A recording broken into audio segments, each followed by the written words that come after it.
There is a truth very few people ever learn in their lifetime.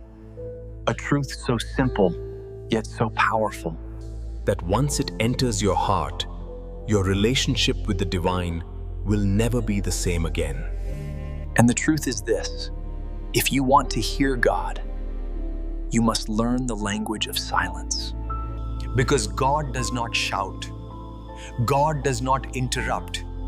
God does not raise his voice above the noise of your fears. He waits. He waits for the moment your thoughts grow still enough for his presence to be felt, not as a sound, but as a knowing. Most people pray loudly, but live quietly. Yet the divine responds quietly and speaks loudly inside the heart. The confusion comes when you expect God to answer with the same noise you used to call him. But God answers with the silence you are afraid to enter. Silence is not empty. Silence is full of direction, full of healing, full of answers you've been begging to hear. But the world taught you to fear that silence, because silence reveals you your wounds, your worries, your hidden pain. But silence also reveals God. And the divine is never louder than when you allow your soul to become still. If you pray, want to hear him, you must slow down. You must let the storm inside you come to rest. You must let the waves in your heart settle long enough for truth to reflect on the surface. Because God speaks. The way light speaks in a forest, not with noise, but with presence.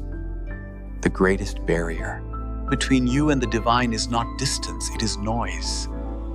The noise of fear, the noise of doubt, the noise of overthinking, the noise of your past demanding attention. You cannot hear God. You cannot hear direction over the sound of your own worry. You cannot hear direction over the sound of your own doubt. So before you listen for God, listen to yourself. Let every thought rise. Let every emotion surface. Let every old wound breathe. Do not fight the noise. Let it empty itself. The silence that remains is not loneliness. It is presence. It is the presence you have been seeking your entire life. You think hearing God means hearing words, but God is not a voice in the sky. God is the voice inside your awareness that you mistake for intuition. He speaks through the sudden calm in your chest, the unexpected strength in your bones, the peace that makes no sense at all. He speaks through the feeling of, this is right, the pull toward something higher, the heaviness that tells you to stop, the lightness that tells you to go. You call these things just feelings, but they are more than feelings, they are guidance.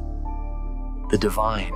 Teacher once said, "You do not hear me with your ears, you hear me with your becoming." And this is true.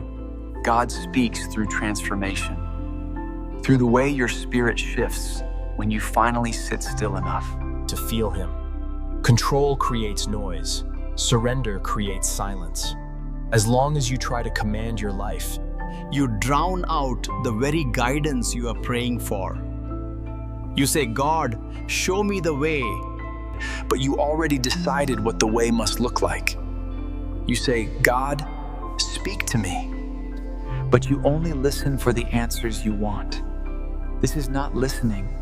And this is fear disguised as where your control ends. When you stop demanding signs, you start receiving clarity. When you stop forcing your path, you start noticing doors you used to walk past. When you stop shouting your desires, hearing the desires God placed in you before fear got in the way. Silence is surrender. And surrender is where God speaks loudest. You think God is silent because you don't hear anything. But sometimes God speaks most clearly through subtraction. When he removes a person, listen. When he closes a door, listen. When he delays, listen. When he lets something fall apart, and listen closely. Silence is often God's way of saying, this was never meant to stay. Your heart breaks, because it was attached to what God was trying to protect and you from. But when he takes something away, he is not punishing you, he is preparing you. Every ending is a beginning, written in silence.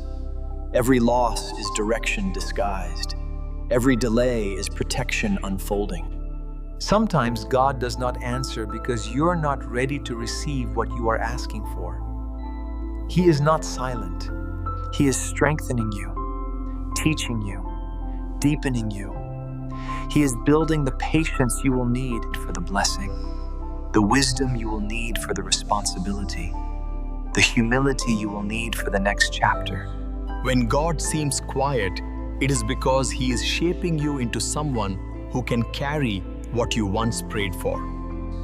The preparation feels like silence, but the preparation is the answer. God does not speak He speaks in clarity that rises from nowhere. He speaks in peace that replaces panic. He speaks in courage that wakes up inside you without warning. His voice is not heard, it is understood. It is a shift, a knowing, a moment of truth that settles in your chest like warm light. That is God. That is His voice. That is His language, and that language is silence. Sit quietly, close your eyes, let the noise fall away. Let the fear go quiet. Let the past unclench its fists. And listen, not with your ears, not with your mind, but with the stillest part of your spirit. And listen, because God is speaking, He always was. And the moment you learn the language of silence, in the breath you inhale, in the peace you feel for no reason, in the direction that rises from within, in the love that appears, in the middle of loneliness. Silence is where God hides His voice, and silence is where you will finally find Him.